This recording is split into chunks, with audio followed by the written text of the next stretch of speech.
지난 10월 24일 연예 뉴스란에 불미스러운 기사가 올라왔는데요.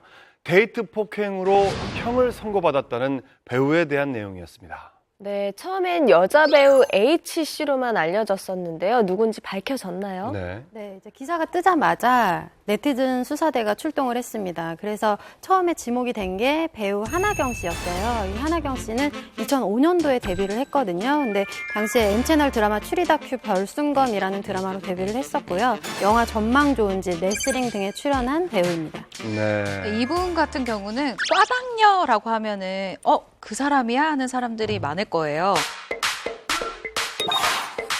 2012년 청룡영화상 레드카펫을 걷다가 이제 이 시상식에서 빠닥 넘어지면서 사진이 굉장히 많이 찍혔었던 분이거든요. 노출 사고도 사실은 좀 크게 난 편이기 때문에 그때 뭐 실시간 검색어에 정말 난리가 났었던 그런 사람이에요. 그날 네티즌들 사이에서는 일부러 넘어진 거 아니냐, 그러니까 뭐 무명 배우가 좀 이름을 알리기 위해서 일부러 넘어진 게 아니냐, 아니다, 뭐 정말로 미끄러져서 넘어진 것 같다, 의견이 분분하기도 했었죠. 사실 그 전까지는 이름을 잘 모르는 배우여서 저 여배우는 왜 저 시상식에 갔지? 이런 얘기를 좀 많이 들었을 정도인데 검색어에 굉장히 핫하게 올라갔죠. 이렇게 자신과 헤어지려고 한 남자친구를 폭행한 여배우, 이 기사가 떴는데 이날 한하경 씨가 개인 방송을 시작을 합니다. 방송을 보러 온 팬들이 계속 실시간으로 글을 올리는 거예요. 뉴스 봤냐? 오늘 좀 바빠서 뉴스를 못 봤다. 근데 사실 인터넷 방송하는 사람들은 끼고 살거든요, 인터넷을. 그러니까 왜냐면 이슈를 계속 쫓아야 되는데. 근데 너무 질문이 계속되니까 결과적으로는 본인이 방송 화면에서 사라졌다가 한 30분 만에 돌아왔는데 이때 보면 의상이 바뀝니다. 뭔가 심경 고백을 하겠구나 싶었는데 아니나 다를까 내가 그 여배우가 맞다라고 직접 고백을 한 거죠. 데이트 폭행 기사 속의 여배우라고 인정을 했는데 이게 무슨 일이 있었던 건가요? 데이트 폭행. 예. 네, 이제 작년 10월에 있었던 일인데요. 그 한하경 씨와 남자친구가 식당에서 말다툼을 했어요. 근데 말다툼을 하고 남자가 먼저 밖으로 나간 거죠. 근데 이제 이후에 한하경 씨가 승용차를 운전을 해서 그 남자친구를 칠 듯이 돌진을 합니다. 그래서 이제 남자친구가 본닛 위로 올라갔는데 그대로 운전을 해서 떨어졌대요. 그게 처음에 이제 나온 보도였습니다. 근데 진짜 위험한 상황이에요. 그건 와. 정말 생명을 위협하는 해서는 영화인데요, 안 되는 영화. 행동인데요. 근데 이제 이거는 예. 뭐 그 상황을 직접 보지 않고는 얘기하기가 좀 뭐한데 어떤 사건이 있었을 때 이제 경찰서에 가서 진술을 할 때 어떤 뉘앙스로 적혀지느냐에 따라서 굉장히 심각해 보이는 어떤 뭐 죽이겠다라는 의지를 갖고 하는 행동처럼 보일 수도 있는데 근데 어쨌든 차로 치려고 했던 건 팩트인 거죠. 그러니까 그 전에 굉장히 많이 언성이 좀 높았거나 화가 잔뜩 날 정도로 욕설을 했거나 어떤 사전 뭐가 있었겠죠.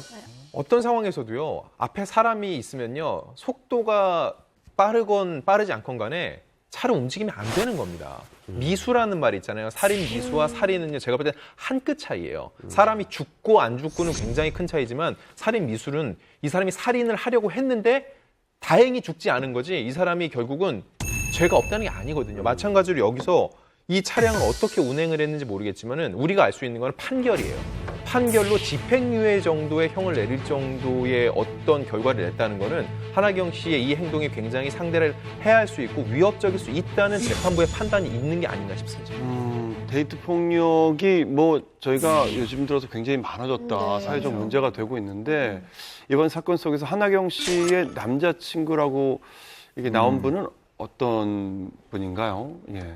네, 두 사람은 2017년 7월에 처음 만났는데요. 두 사람이 첫 만남 장소가 굉장히 의외의 곳입니다. 바로 많은 여성분들이 호기심에 좀 갈까 생각을 하지만 선뜻 좀 잘 가지 못하는 곳, 바로 호스트바인데요. 한하경 씨 말로는 어떤 여성분이 이렇게 내가 돈을 낼 테니까 가서 좀 놀자라고 얘기를 해서 따라갔다라는 거예요. 그런데 그 남성분은 그 유흥업소에서 일을 하는 직업 남성분이었던 것이죠. 근데 마음에 맞아서 교제를 시작하게 됐다고 합니다. 그러면은 유흥업소에서 일하시는 분과 손님으로 이제 처음에 만난 사이인 거잖아요. 근데 이렇게 해서 이렇게 연인으로 발전하는 경우가 흔하지 않지 않나요? 조금 있다는 얘기를 듣기는 했었어요. 그리고 사실은 저는 그러니까 중년 여배우 이건 안 되겠다. 왜요? 이렇게까지 해요. 나왔다가 들어가서 그래요. 얘기가 뭘 한다고. 누군지 모르시. 그런 경우들이 좀 종종 있다고 하는데요. 이제 저 같은 경우도 그 여배우가 굉장히 젊은 남자분이랑 같이 이제 술 마시고 있는 거를 단둘이 술 마시고 있는 걸 한번 본 적이 있는데 제가 그때 같이 있었던 사람들이 업계 관계자들이었어요. 근데 그 관계자들 중에 한 분이 그 남자분을 알더라고요. 근데 이제 그 업소 이런 호스트 바 같은 데서 일하는 분이라고 얘기를 저한테 해주더라고요. 근데 물론 이제 그 여배우와 그 남자분이 무슨 관계인지는 모르는데 그냥 둘이서 되게 다정하게 술 마시는 모습을 본 적은 있습니다. 저 사례 하나만 더 얘기해 드릴까요? 네네. 왜냐면 이분은 연예인 패널분 중이나 MC분들 중에 이분이랑 같이 방송한 적도 있으실 것 같거든요. 이분은 연예인은 아니고 연예인은 아니고 셀럽 같은 이제 분인데 네. 이분은 굉장히 호스트바의 단골로 유명하세요. 네, 약간 호갱이라고 불릴 정도로 굉장히 유명하시고 뭐 한두 명을 만나는 게 아니라 거의 매일 출근 도장 찍듯이 가신 적도 있고 근데 이분이 부부예요. 그래서 과연 이게 부부 관계가 될까 유지할 수 있을까 근데 알고 보니까 남편분도 그냥 이렇게 따로 오빠처럼 사신다고 하더라고요. 약간 쇼윈도 부부처럼. 근데 이분도 굉장히 유명한 분이에요. 아니, 근데 뭐 예를 들면 이런 뭐 업계라고 얘기를 하시니까 이 유흥업소에 종사하시는 분들이라고 해서 저는 뭐 사실 사귀는 게 전혀 이상하진 않아요. 왜냐하면 그 업계에서 그렇게 뭐 일을 하실 정도면 사실 이성적 매력이 굉장히 많으신 네, 분이겠죠. 네. 뭐 그런 남성분과 사귄 뭐 한하경 씨 뭐 이 관계 자체는 전혀 뭐 이상하게 볼 건 아니다. 다만 이제 이런 얘기를 하면서 혹시 우리가 선입견이라든지 편견을 가질 수도 있는 건 뭐 그쪽 업계에 계신 분이니까 예를 들어 뭐 이상한 마음을 먹고 뭐 돈을 뜯어내려고 했다든지 이런 편견이나 선입견 혹시 우리가 가져서는 안 되겠다는 말씀을 좀 미리 드리고 싶긴 합니다. 네, 네.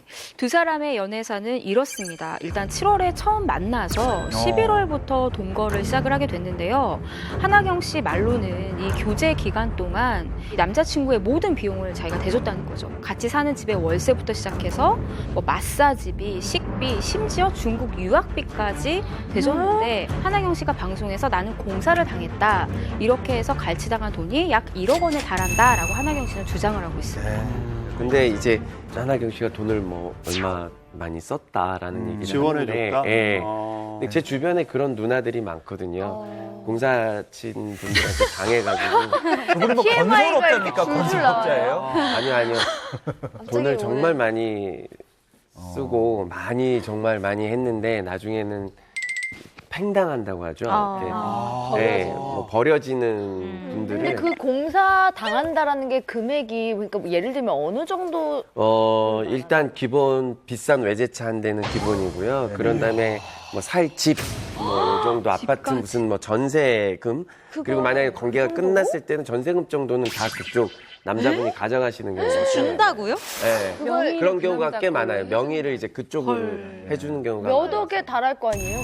그러면 원해서 본인이 원해서 해주는 거예요? 아니면 그 상대분이 아니, 해달라고? 해주게끔 유도를 하니까 그걸 공사 친다고 하는 거죠. 그러니까 단물을 쪽쪽 빨아먹을 때까지 빨아먹는다고 해요. 그쪽 홍석진 씨. 세계에서는.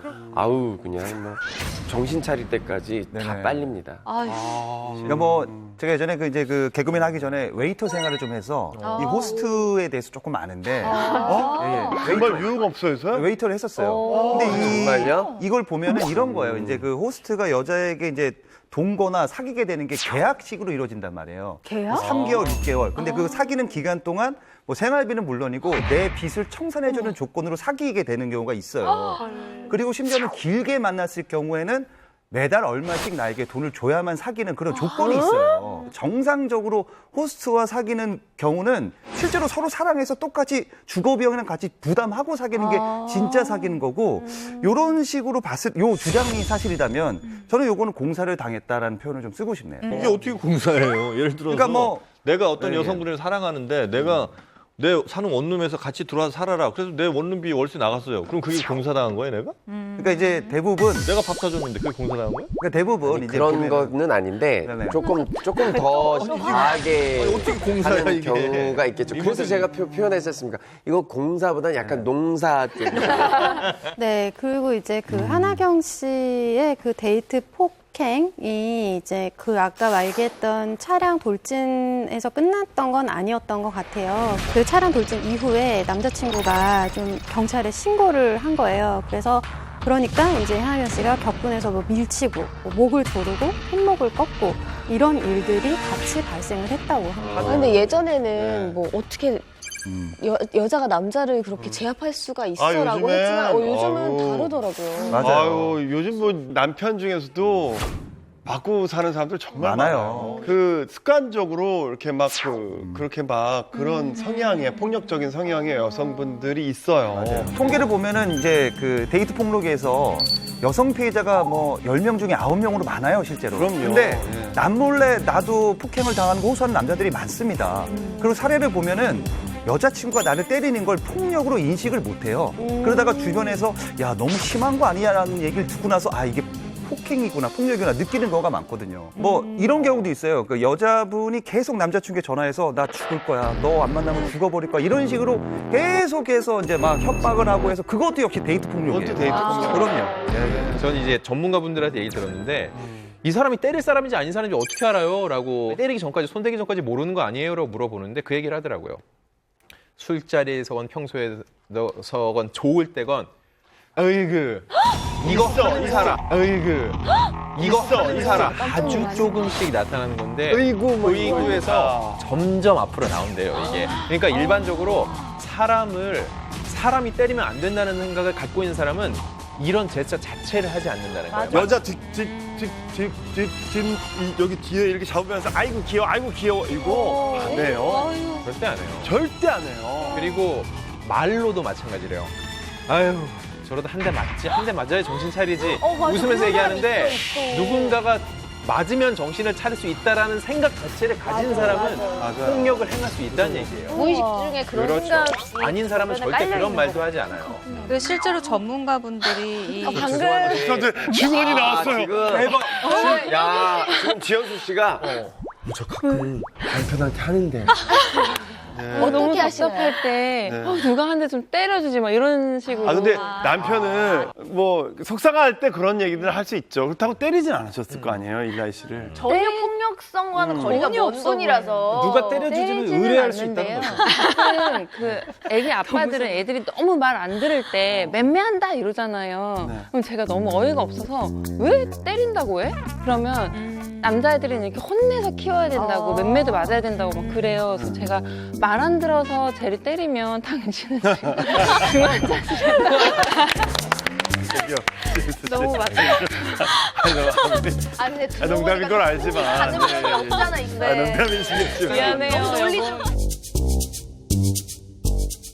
자, 이번 사건에 대해서 뭐 물론 남녀 간의 문제가 있을 수 있고 그런데 이게 법적으로까지 가고 또 연예인분이라 불거진 건데 하나경 씨의 입장은 어떤가요? 일단 뭐 간단하게 얘기하면 나는 억울하다 이거예요. 개인 방송에서 이렇게 해명을 했습니다.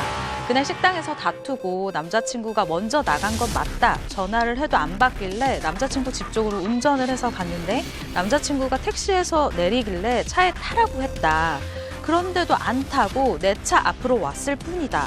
그러니까 뭐 치지 않았다. 그러니까 남자친구가 의도적으로 차 앞에까지 왔다라는 것을 본인은 주장하고 싶었던 것 같아요. 그러면서 블랙박스도 제출을 했고 폭력도 없었다라고 본인 입장은 그러합니다. 뭐 하나경 씨는 이번 사건으로 징역 8월에 집행유예 2년을 선고받았는데 대부분 데이트 폭력은 벌금형으로 이제 끝나는 경우가 많은데 하나경 씨 같은 경우는 형량이 굉장히 중한 편으로. 네. 이 정도면 진짜 굉장히 중한 것처럼 느껴지는데. 네. 근데 앞으로 보통은- 데이트 폭력 좀 과하게 하긴 해야 돼요, 이게 조금. 형량이 좀 과한 거 아니야 할 수 있는데요. 초범이 아니어서 그렇습니다. 초범이 아니어서 그렇습니다. 처음이 아니에요. 과거에도 교제하던 남성들을 폭행을 해서 그때는 벌금형을 받았었어요. 그때는 이제 초범이고 이게 수위가 좀 낮으니까. 근데 재판부가 볼 때 상대 남성에 대한 폭행이나 폭력의 수위가 점점 높아지고 있다고 본 거죠. 그래서 여기서 더 제재를 안 하면 더 큰 사고가 발생할 수 있다라는 일종의 경고라고 볼 수 있어요. 또 한하경 씨가 난 사랑한 죄밖에 없다라고 말하면서 이제 억울한 입장을 이야기를 했는데요. 사실 진짜 사랑을 했다라면 이별할 때도 아름답게 보내주는 것도 진정한 네. 사랑의 표현이 아닌가 싶습니다.